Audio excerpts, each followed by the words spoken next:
The morning air at winter's end was still bitterly cold. At 6 a.m., I woke up before my alarm clock rang. I lay in bed, gazing at the pale light streaming through the window. Next to me, my husband Thomas was breathing softly in his sleep. We'd been married for 7 years, and this quiet moment had become the start of my daily routine. "Time to get up," I whispered to myself. I carefully slipped out from under the covers and put on my slippers before walking down the hallway. When descending the stairs, I walked along the edge of the third step to avoid its creaking sound. Entering the kitchen, I first put on my dark green apron. Just like any other day, I began preparing my husband's lunch. While finely chopping lettuce for his sandwich, I suddenly remembered my grandmother's words: "Cooking is a way to give shape to love." My grandmother, who passed away 2 years ago, had left me not only this house but also many precious teachings. The potted herbs by the kitchen window were also her legacy. I heard the sound of the shower, and soon Thomas came down the stairs.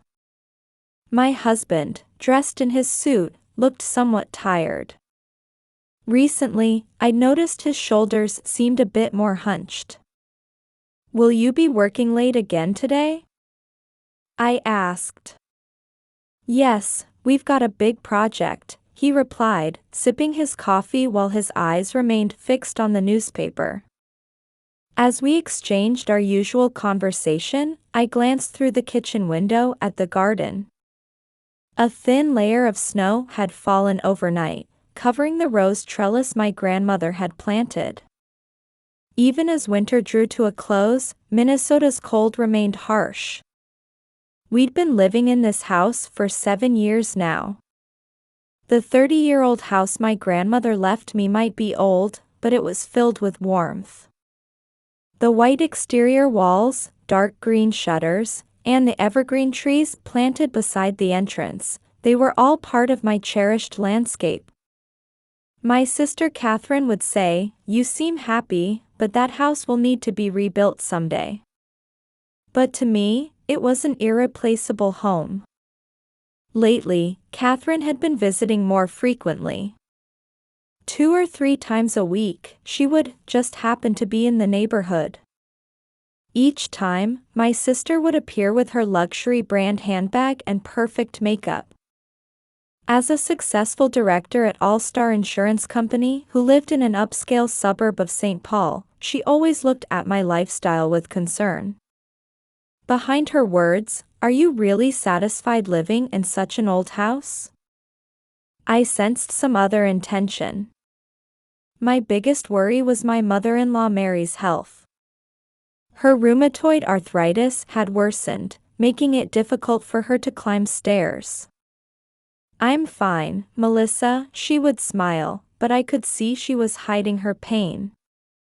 Last week, my heart ached watching her climb the stairs while holding onto the handrail. Yet when I brought up the topic of a care facility, she would just shake her head and say, "I'm still managing." I was also concerned about my husband's overtime work. Recently, he hadn't been coming home before 11 p.m. His sales job at Builders Ltd must have tough quotas. After repeatedly missing out on promotions, he seemed to be gradually losing his confidence. It had become my daily routine to prepare and wait with a warm dinner for him when he returned home exhausted. Mrs. Johnson from across the street had recently been giving me concerned looks. Even when we met at the supermarket, she would say things in a roundabout way like, "Melissa, if you ever need help with anything, just let me know." Each time, an inexplicable anxiety would cross my mind. But surely that was just my imagination. I believed that maintaining outward peace was the best thing I could do right now. My job at the large accounting firm Winters, housework, caring for my mother-in-law, even if I couldn't handle everything perfectly, I would take care of each task with attention and care. At dusk, after finishing shoveling snow in the garden, I let out a deep sigh in the freezing air, hoping these peaceful days would continue forever. That day, my life changed completely. As I sat in a plastic chair at the care facility, my cell phone vibrated. My husband's name appeared on the screen. Thinking he was worried about me, I hurried into the hallway. But what I received was a cold string of text. "It's over between us. I've already sold the house. Don't come back." I checked the screen several times. It felt like a bad joke. But this was reality.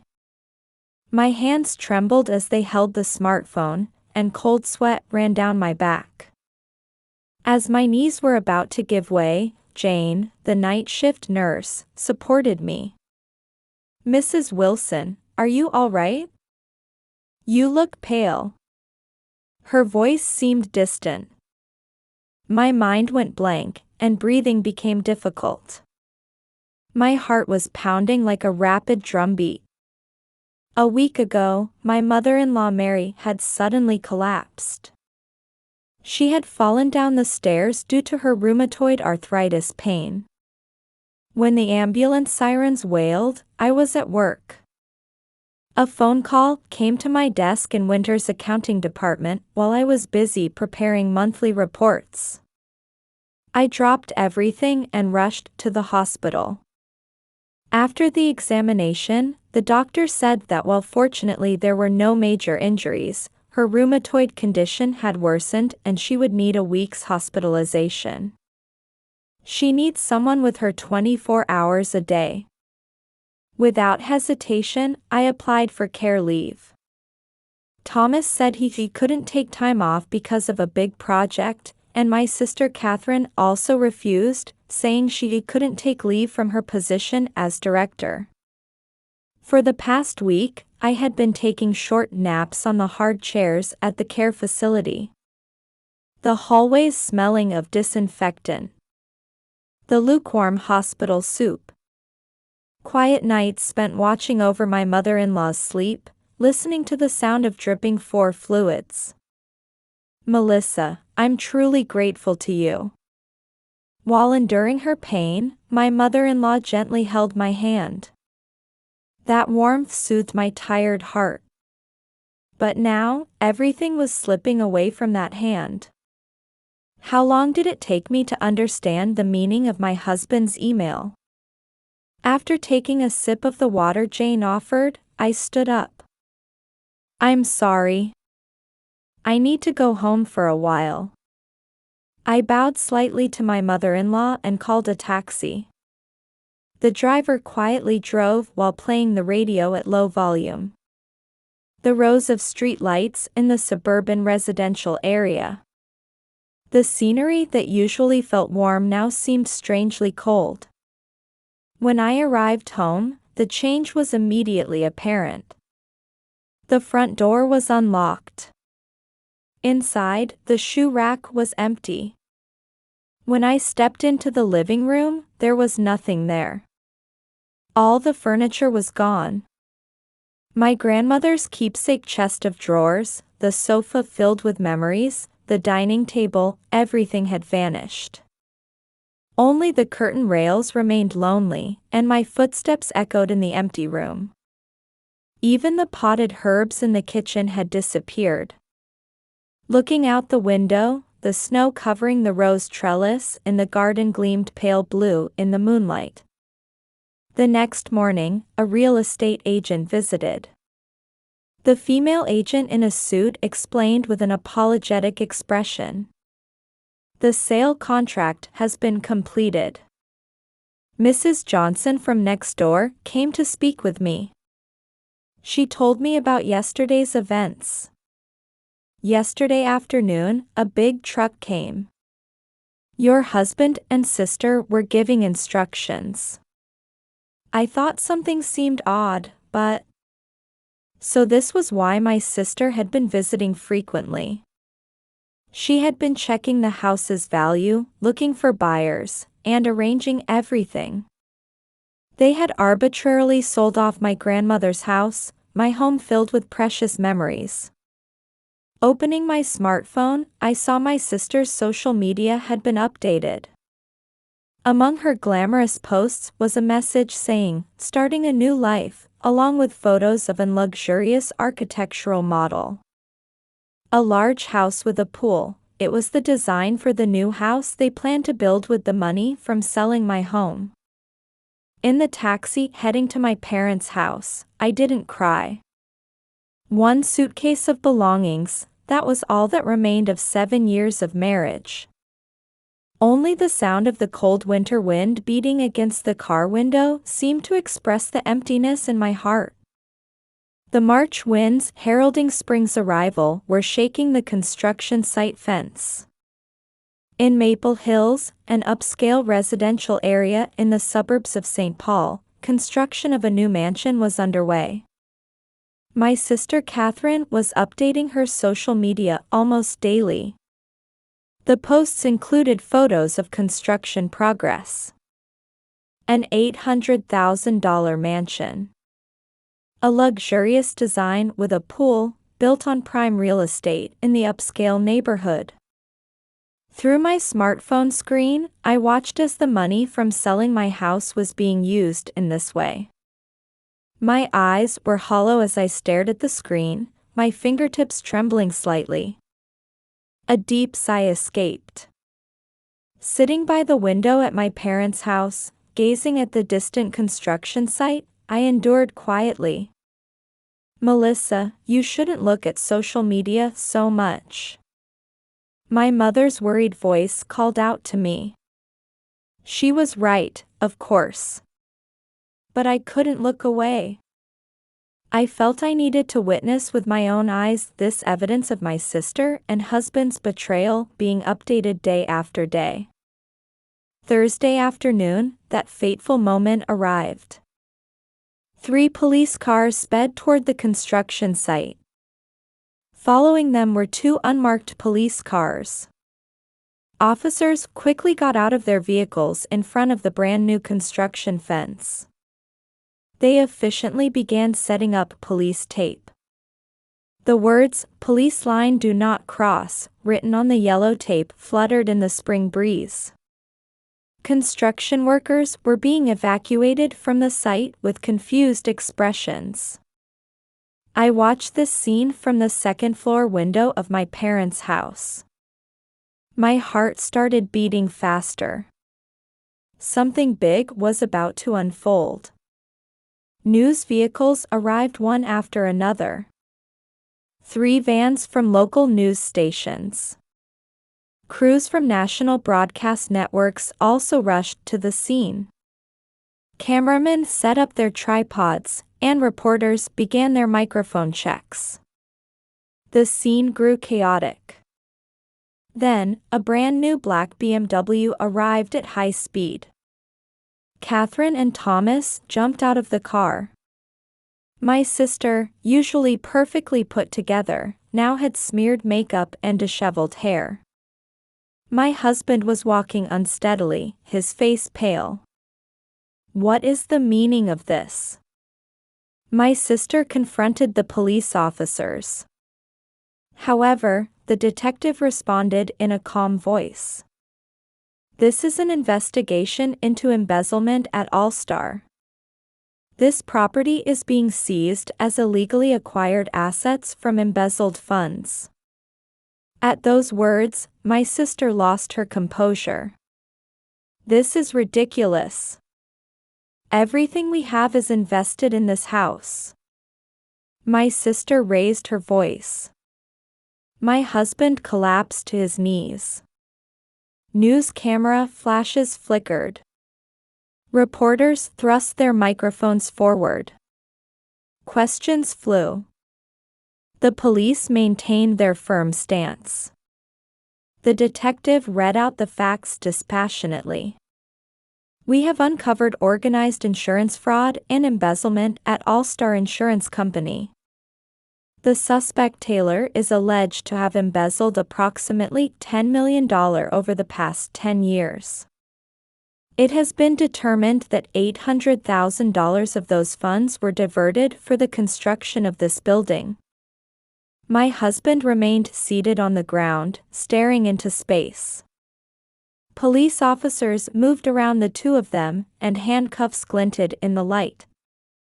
Just before being pushed into the police car, my sister looked back at the house under construction. Her expression showed an almost manic obsession. The greed that had driven her to try to take everything was now causing her to lose everything. At dusk, I sat alone with a coffee at a small cafe called Bluebird Cafe. At a private window seat, I received a phone call. "Ms. Melissa, may I speak with you?" A familiar voice. Michael Brown from All Stars Sales Department. It was a call from the man who had been my sister's boyfriend until 3 years ago. "I have something important to tell you. I must tell you everything." A heavy silence fell. "I understand," I answered. No matter how cruel the truth I was about to hear might be, I had the right to know. And perhaps it would mark a new beginning. At 7 p.m., Michael held his coffee cup with both hands, looking down as if choosing his words carefully. 3 years ago, Catherine was my direct supervisor. Michael's voice was low but carried a certain resonance. His intelligent impression was slightly marred by his crooked suit and tie, seeming like traces of a long inner struggle. At first, it was a pure romance. I truly, truly loved her. He closed his eyes, weaving words as if looking back into the past. Their relationship had started with casual after-work meals. Weekend dates. Days when they promised each other a future together. At All Stars Sales Department, Catherine had maintained a brilliant presence. Walking confidently in her perfect suit, she was the epitome of the capable woman everyone admired. I was completely captivated by her radiance. We would dine at expensive restaurants on holidays and occasionally go on trips. At the time, I believed her high income was simply the result of her success at work. Michael gave a bitter smile. But it was all lies. Her radiance, her success, her love, everything was fake. The waitress came with a pot to refill our coffee. During this pause, Michael let out a deep sigh. The embezzlement had apparently started 10 years ago. Her methods were clever. Catherine was an expert at insurance fraud. He began to explain. Catherine had been creating fictitious policyholders. Her main targets were the elderly, aged 65 to 75. She would create information for non-existent policyholders at a rate of 10 to 15 cases per month. It was a calculated crime targeting an age group where verification was difficult. At first, she asked me to do minor tasks. Correcting data entry errors. Modifying dates on contracts. It started with such small things. Michael's voice trembled. Before I knew it, I had become an accomplice. Creating reports for staged accidents, colluding with chiropractic clinics to inflate treatment costs, executing fraudulent insurance payments. She used her position as director to slip through the approval process. Using 5 bank accounts, she would embezzle about $80,000 each month. Her methods were so sophisticated that no one noticed for 10 years. My hush money was $5,000 per month. It was in exchange for helping with data deletion and document forgery. At first, I couldn't bear the guilt and spent many sleepless nights. But she. Michael's words caught in his throat. She used love as a weapon. For our future together, for our happiness, saying such things, she gradually dulled my sense of guilt. The rain grew stronger, beating hard against the window pane. 2 months ago, everything began to crumble. Michael took out his smartphone. An email accidentally sent by Catherine. Attached were photos of her meetings with your husband. My breath stopped. Abandoning everything for a happy future in a new house with your husband, along with such messages. Michael's expression twisted. I felt intense anger. She had betrayed both love and promises. And when I learned that this betrayal extended to you as well. He opened his briefcase and took out a bundle of documents. These are all the evidence. Copies of 30 forged contracts. Falsified accident reports. Bank transaction details. And documents showing the flow of funds for the new house construction. A mountain of evidence spread out on the table. It revealed the full extent of my sister's crimes. I've already turned myself into the police. I'll testify to everything as part of a plea bargain. I'll accept my punishment. But I thought this was the last act of atonement I could make. Michael bowed his head deeply. Ms. Melissa, you have the right to know the truth. Catherine took your house and tried to build a new house with those funds. A false happiness she tried to build with illegally obtained money. I couldn't let that pass. The rain outside was gradually letting up. Her total embezzlement exceeds $10 million. The $800,000 used for the new house construction was just a part of it. The rest of the money went to luxury cars, brand-name goods, overseas trips, and as hush money to various places. I listened silently. My sister's perfect hairstyle, luxury brand bags, her image as a brilliant success, it was all an illusion created with money stolen from others. Ms. Melissa, that's everything I needed to tell you. Michael started to stand up. That's when I spoke for the first time. Wait. He stopped moving. Why did you go this far for me? Michael slowly looked at me and smiled slightly. I had lost sight of the value of living honestly in my relationship with Catherine. But when I learned about your sincere way of living, I realized my mistakes. This is both my atonement and my first step toward a new life. In the Minnesota State Courthouse. In the room filled with cold air, the verdict was delivered. The defendant, Catherine Taylor, is hereby sentenced to 12 years in prison. The judge's solemn voice echoed. My sister wore a black suit, having lost her former brilliance. Without makeup and her hair simply tied back, she appeared plain. Still, her expression showed no sign of regret. The defendant, Thomas Wilson, is hereby sentenced to 5 years in prison.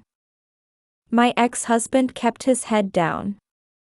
His emaciated body trembled in his cheap suit. The crime of complicity in proceeding with the new house construction while knowing about the embezzled funds. And his betrayal of me. Michael Brown received a suspended sentence through his plea bargain. The measure was granted in recognition of his provision of evidence and full cooperation. National news reported on this case day after day. Insurance fraud methods becoming more sophisticated, a catalyst for reviewing internal crime prevention measures. It even became a case study, serving as a warning in economic crime education. A week after the verdict, I visited the real estate agent with my lawyer. The sale contract is void. As it was a transaction using embezzled funds, it is legally invalid. The process of reclaiming my grandmother's house proceeded surprisingly smoothly. The real estate agency took the situation seriously and offered their full cooperation. When I returned home, my hand trembled as I opened the front door. The empty rooms still seemed to hold the pain of betrayal. But this was a new beginning. "Melissa, let me help." My mother-in-law Mary entered the house with slow steps. Though her rheumatoid pain hadn't completely disappeared, her symptoms had stabilized thanks to new medication. "Let's live together." My mother-in-law's offer was like a warm light. Even knowing her son's betrayal, she accepted me as her daughter. That kindness gradually thawed my frozen heart. The renovation work took 3 months. We chose new furniture, replaced the wallpaper, and tended to the garden. The rose bush my grandmother had planted was beginning to show new buds with the arrival of spring. There were changes at work too. I received an unexpected proposal from Winter's management. "Would you be willing to use your experience as a training instructor for economic crime prevention?" My experience of betrayal by family members and the process of uncovering the truth would serve as valuable lessons for other companies. Along with a promotion offer, I was given a new role. In prison, my sister maintained her usual attitude. She rejected all my attempts to visit. According to the guard, she kept saying, "I did nothing wrong. Society just doesn't understand me." My mother-in-law visited my ex-husband once a month, and he seemed to be gradually opening his heart to her. "I'm sorry, it was all because of my weakness." He signed the divorce papers without resistance and said he wanted to start a new life in another state after his release. Michael moved to Toronto, Canada. He occasionally updates me on his situation via email. I'm experiencing the joy of living honestly in my new workplace. That confession became the turning point in my life. His words carried a sincere resonance. Time moves forward slowly but surely. On a holiday afternoon, I was busy gardening. My mother-in-law smiled gently at me from her window seat while drinking tea. "Melissa, the roses are about to bloom." The buds were growing larger day by day. The garden life inherited from my grandmother brings certain hope. At economic crime prevention seminars, serious gazes are fixed on my personal account. I can convey the importance of living honestly with the trembling of my soul. Meeting colleagues who share the same aspirations has brought new joy. Preventing crime isn't just about systems. It's important to convey the joy of living honestly to people's hearts. When I speak these words at seminars, my voice carries definite strength. While I can't change the painful past, I can choose my future. That certainty adds new color to my daily life. One Saturday morning, I was tending to the roses in the garden. The soft spring sunlight made the dew-covered petals sparkle. "Melissa, let's make pancakes today." When I turned at my mother-in-law's voice, I saw her warm smile peeking through the kitchen window. The house inherited from my grandmother is nurturing happy times with my new family. The wounds in my heart are healing slowly. Like the winter scars on the rose stems, they will become part of who I am. But now, I can even feel proud of those scars. While we can't change the past, we can choose our future. The roses blooming proudly in the garden swayed gently in the spring breeze. In my eyes, which had regained their brightness, a hopeful future was taking definite shape. This wasn't the end, but the beginning of a new story. I had gained the strength to believe that